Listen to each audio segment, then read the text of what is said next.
What is going on, YouTube people? Neo Cards and Comics here for another edition of the weekly sports card market update. Has anything been going on in the hobby? It feels like it's been real quiet the last 7 to 14 days. Don't you think? Last week or two, everyone's just been buying cards, waiting for Series 1 to come out, buying some Pikachus and some Charizards. Everyone's just off doing their own little thing. Nothing crazy, nothing wild is happening. Oh, sweet summer children, if that were only true. I've said this many times on the channel. This legitimately might have been the craziest, let's just call it 2 weeks. It's probably more like 10 to 12 days. But basically, since the Skeens has been hit, and really actually even before that, because it kind of all got the ball rolling with the PSA backlog, and then they priced increase. That really isn't drama. That's just like, hobby news. But it just it has been nonstop the last 2 weeks.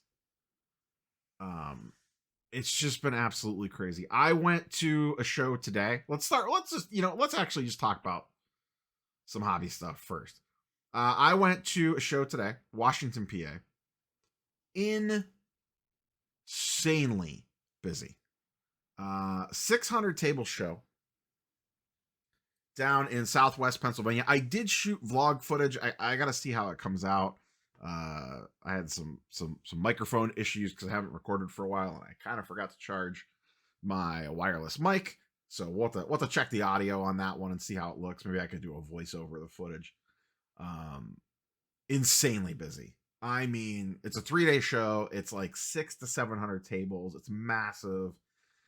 It's in a mall, and the mall's basically empty outside of a couple stores, and they just basically take over the entire mall, including some of the old stores. Like, there was ancillary rooms where the show spilled into, and it was one of those situations where it was honestly hard to walk around. The aisles were just a little too narrow, and there was way too many choke points, especially in some of the side rooms, where it was like, man, just put 10 less tables in here and make it way easier for everybody to get around. Sometimes, honestly, with shows, I get it. Show promoters want to pack as many tables as possible in there. But from a show attending experience, I would much rather have a few less tables and have it easier to get around in, because it was just absolutely slammed. If you're at that show, feel free to fire off in the comments down below. I won't go too deep into that because, like I said, I may end up doing a standalone video on it. But a lot of fun. About 2 hours away, but what you could easily spend a full day in there. I spent about a half a day, and then I got out of Dodge because I had a 2-hour drive back, and I had some stuff I had to do at home, and I wanted to get home in time. I'm recording this right before the Royal Rumble starts, so I can lock in and watch that. Before we talk much more, though, shout out to channel partner comc.com. If you are looking for a spot to buy, sell, looking to offload some cards, looking to add cards to your collection, they are the spot for you. Want to grade? You can grade on their platform. They'll be down at the Nashville show here next weekend for in-person drop-off if you want to. And I actually, look at that, I got to respond to an offer on a card. I got a little pop-up right there. Someone sending me a $3 offer on something. I got to go check when I am done recording this video. So shout out to channel partner comc.com for sponsoring the weekly sports card market update. Let's get into some news stuff. We'll just start with the elephant in the room. As of time of recording, and this is, like I said, Saturday, right before the Royal Rumble starts, recording about 5 p.m. As of right now, nothing. We have gotten no formal statement from anybody. Whatnot is... Listen, everyone's waiting for Whatnot to do something. I don't think any of the other hobby companies are going to take a major stand. I'll reiterate what I did in the standalone video that I did on this. I don't know all the companies that they have formal relationships with. I am fairly confident they do not have a direct account with Panini, but I do not know that for sure. I am a little mixed on whether or not they have Topps Direct. I am pretty sure that they do, but I don't know 100% for sure. So, I'm not going to beat down the bandwagons at companies that that may or may not have formal relationships with them.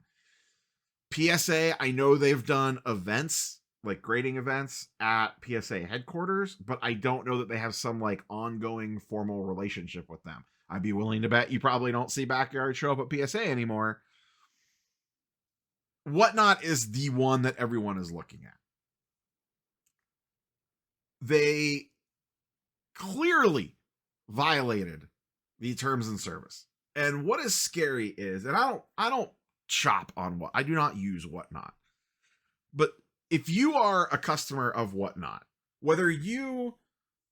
regardless of what you think about this entire situation, if they are not willing to hold up this term and service for a breaker, for a seller on their platform, which is a clear violation of multiple things on that category, what makes you think they are going to go out of their way if you have an issue with them as a selling platform? If they are not willing to hold one of their sellers accountable for a clear-cut violation, what makes you think they are going to do anything to help you out if you ever have some sort of issue over there? And I have zero personal use of Whatnot. I have an account just to go lurk on occasion, but I've never bought a single thing on that platform. Whatnot over the years has reached out to me multiple times to do sponsorship deals, and clearly you've never seen Whatnot ads on the channel. I came close one time, very early on. I came close, and then they came back at me a second time, and I declined. They are the ones everyone is waiting to do something. I don't think any other company that has a relationship with them is going to say anything until Whatnot does. I don't know if Whatnot's going to or not. The reality is, like it or not, Backyard Breaks makes Whatnot a boatload of money. And if you had any doubt that they do not make Whatnot a mountain of money, this should tell you everything you need to know. The fact that it has now been 4 days and they haven't even said, hey guys, really, I think people would be thrilled if they just put out we are aware of this situation. We are reviewing things internally. We have a process that we must work through. Once that is complete, we will render a decision. That will take us a little bit of time. If they literally just put that out, I think a lot of people would be like, at least in the short term, okay, cool. Like, I get it. Things got to go through maybe legal processes. There might be contracts involved. Like, who knows? But I think if people just got that, they would at least feel better that they're at least acknowledging that there was a problem. I think that's what really all people are looking for at this point. I mean, obviously people are looking for a lot more, but at minimum, people just want to see someone say something. Because when they say nothing, that speaks almost louder, as the saying goes. But if you were ever in doubt how much money Backyard puts in Whatnot's pockets, this is all the proof that you need. And listen, Backyard puts a lot of money in everyone's pockets. Simon466 did a video kind of about like the ramifications of Whatnot went away. That was on my radar to do, and I still may, but I was kind of waiting to see if they actually got banned or shut down or anything. Maybe that ends up not happening. Who knows? But I was kind of waiting for more information to come out. But and I don't even understand the full scope of it, but where do you think a large chunk of those cards that the repack buyers are buying go to? When you walk through a show and you see all those buying stations that say paying 90%, paying 95%, we want all your kabooms, we want all your downtowns. I don't know what percentage of them goes to Backyard, but I know it's large. I know it's a big portion. A real big portion. And I actually believe if Backyard would completely get shut down, which I doubt happens, But if they would completely get shut down, you would see ripple effects out into the greater hobby ecosystem. I've been saying that the hobby is a ecosystem. The hobby marketplace is an ecosystem. If you mess with one part of it, even if it's something that you have nothing to do with or care about, like whatnot, backyard breaks, repacks, etc., a large portion of viewers of this channel don't care about any of that stuff. If backyard suddenly goes away, there will be market effects from that. I 100% believe that. Now, maybe it's just short term because maybe they rebrand. There's been all sorts of talk on what, could happen. The thing is none of the two big selling platforms is going to, if whatnot actually booted them, I would be, though Fanatics hasn't said anything, I don't think there would be any way Fanatics and Topps would want to take the PR hit of the faces of backyard going over there. Maybe they wouldn't care. I don't know. I can't see that happening. So maybe all this has changed by the time this video's gone live. Maybe there's been a formal statement, but right now we're just kind of all wait and see mode, and then we'll see where things go from there. If anything actually gets said, that will be just as telling. So hopefully we don't talk about this anymore until I don't plan on talking about it anymore unless there is formal statements from people or actual consequences being filed. But I just don't know that we see it.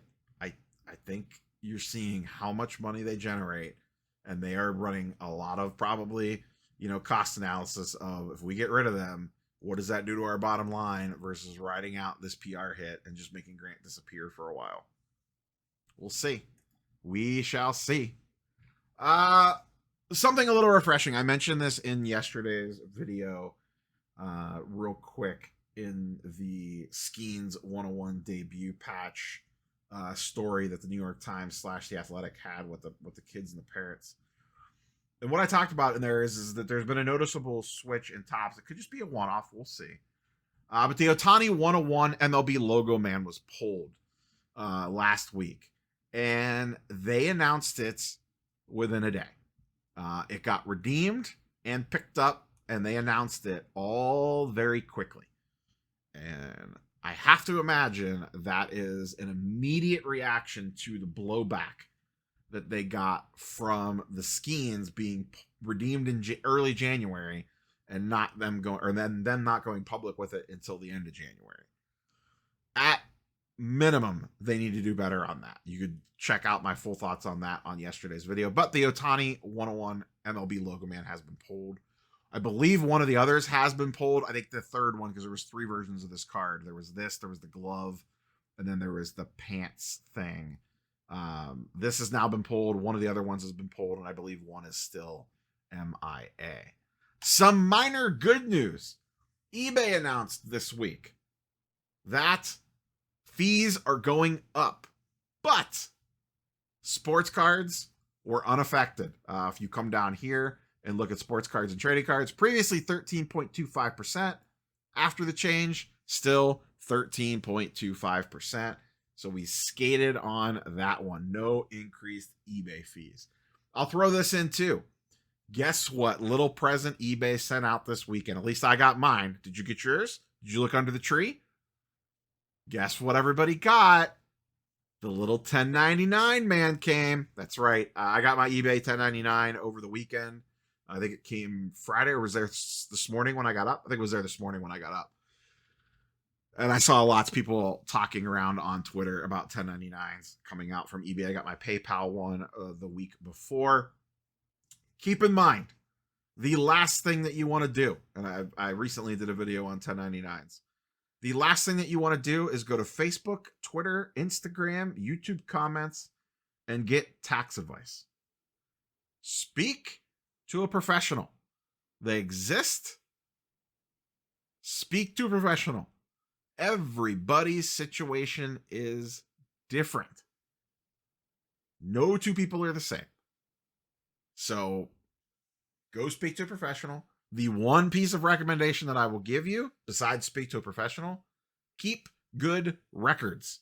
If you buy something, save the receipt, scan it in, snip it. If it's, maybe you bought it digitally, download a little PDF. Personally, I make a little folder every year. It says 2024 taxes. Anything that I buy online that would qualify for a write-off, I make sure I save a little PDF of the receipt. And I use QuickBooks, I can actually upload that directly to it. I keep it double. I snip it, save it, upload it to QuickBooks on the transaction, and then I also throw it in the folder, so I have an air quote hard copy of it in case for some reason I would lose access to the QuickBooks of it all. I would recommend getting some sort of software as well. If this isn't your full-time gig, I use QuickBooks, not an affiliate, not sponsored. Part of the reason I like it is they have a very handy app that you could snap receipts while you are traveling, because I am bad about remembering to reconcile receipts when I get back from shows or trips when I go out of town. But two little pieces of eBay things there. No fees going up. Nice little thing. And the 1099 man coming to bring you a little present. This was floating around Twitter. Any other week, this would probably have gotten some traction, but not this week. Watch the Breaks posted this over on X. Juju Watkins is in the upcoming Topps flagship release, and I agree with them. I do not like this. They basically just zoomed in on the image from a Topps Now card. I do not feel like images get reused all the time. That is nothing new. I don't think images from Topps Now cards should be reused. Maybe that's a hot take. I don't know. It just feels like the Topps Now thing should be its own standalone thing. The whole point of that card is it is capturing that moment. At least they didn't Photoshop this one, at least to the best of our knowledge, because they've done that before too. But I just don't like the reuse of Topps Now photos. I am sure a photographer got this from a slightly different angle that you could have just used that would not have been that much extra effort. PSA. As predicted, specials are a little light in February. We basically got next to nothing. A ticket special and an express special. That is it. This is the shortest special list I have seen in a long, long time. They are obviously still backlogged. I did listen to a couple days after it went live, the PSA podcast. They had Ryan Hogan. He gave a little update on how things were going over there, and basically said they're about 3.5 weeks behind on checking in, and they hope that will, continue. They're gaining ground slightly as the weeks go by. I know my bulk order is in assembly, and it has been there for a while, and I probably expect it to stay there for a while. Assembly stage is the devil, and I hate on the website in assembly they make the check mark green even though it's not actually done in assembly, but your grades don't pop yet, and it vexes me. In the app, it still shows a little like ticking. It's not a completed check mark, but on the website, on desktop, it still shows a green check mark, even though assembly has not been completed. And yes, even though I know PSA will send me notifications every step of the way, I still continue to refresh the site like a madman when I have an order in there. They did not announce a special. However, you may have seen this. They did send out an email. They have a new tier. It is called Value Max. $60 a card, 15 business day turnaround time, and $1,000 declared value. This is something the community has kind of been asking for a while. And that is, I think I did a whole video on that, or maybe a side topic. This was months ago. There was kind of a gap in declared value there. You had value plus and value at $500 in declared value, depending on, the turnaround time that you wanted it back in. And then you had regular all the way up at 75 with nothing in between. Like, I'll be 100% honest. If this would have existed when I had my Skeens, I would have sent the Skeens in at value plus, and I would have saved $15-16 on the grading fee on that, because those comp right at about $1,000, and I didn't need obviously if it would have PSA 10, it would have been a whole different story. Clearly it didn't. But I would have used this, because if it tens, then I'll eat the upcharge on it. But if it doesn't, you don't want to pay the extra for the possible 10 if it's not going to get it. But this is kind of a nice little tweener level there. I wish it was a little bit cheaper. But the $1,000 declared value is nice just to kind of bridge that gap between 500 and 1,500. This was much, much needed. And the 15-day turnaround time is not too bad on that. In other grading drama, and I forgot to put this slide up there. I'll slide this over real quick. I've covered this on the TCG channel, so if you want the full scoop on this, you could go check out. I've done 2 videos on this over on the TCG channel. CGC has a real mess going on right now on the card side. The comic book side was the 2024 drama machine for CGC. To start off 2025, it's cards. The gist of it is they graded about 1,600 potentially fake alpha beta Pokemon cards. And it got caught because the printers basically have fingerprints. And these cards were supposedly made in the mid-90s. And the fingerprint said, I was printed in 2024, which is obviously a problem. They have issued a statement finally, and they want people to send their cards back in. These are not cheap cards. It may only be about 1,600 cards, but you're probably talking about millions of dollars in sales, or at least $1 million in sales. These are pretty expensive. Some of them are very expensive. Now, how many of the 1,500 are fake / real? That we don't know. The other kind of bland thing about this statement is they give no details on what's actually going to happen. They just ask for the card to get sent back in, and that's it. There is no, this is what we're going to do, this is what we may do. None of that is in there. They did very similar things on the comic book side when that had all its drama. Honestly, I think CGC will cut checks for people and make it right, but it is going to take some time. The comic book thing has been going for over a year now, and some people are still waiting to get paid out. I mentioned the card show yesterday, and I mentioned the Royal Rumble. This was one of the hottest things at the show yesterday and online. It is getting the Breaker Pump WWE Topps Chrome. These went up on Topps' website for pre-order for $169. They are currently sitting right at 300. I saw it everywhere today on social. With Royal Rumble going on at all the press conferences, on the lead-up shows, all the wrestlers were ripping packs of Topps Chrome WWE. I would not be surprised if these kept climbing a little bit. I ordered 4 boxes. I opened 1. That video was actually supposed to go live Friday, and then news happened. It was supposed to go live Saturday, and then news happened. As of right now, the plan is for that video to go live on Monday. My box was insane, and I didn't even realize how insane it was because I missed 2 hits during the opening. So you can rip me apart in the comments on that. The other 3 boxes I took to the show today, I sold 2 of them. I got $280 for 1, and I technically got $280 for both. I put 1 on a friend's table. He sold it for $280. I tipped him $10 for moving it for me. So not bad out of, I paid $170 plus shipping and taxes, or no shipping, but taxes. So I've done pretty well. I may do like a little financial breakdown on that video. I have a couple cards. I've sold 1 card from the box that I opened that paid for almost 2 full boxes. Insanely loaded box. Product seems pretty good. Once again, you can see it in more details on my video, but WWE Topps Chrome is hot right now. It is perfect timing. I don't know if it was intentional or not. This release dropping a couple of days before the Royal Rumble is very, very smart marketing if that was by design. Let's look at some charts and graphs. We are running a little long here, but we'll look at a couple. Mostly baseball oriented today.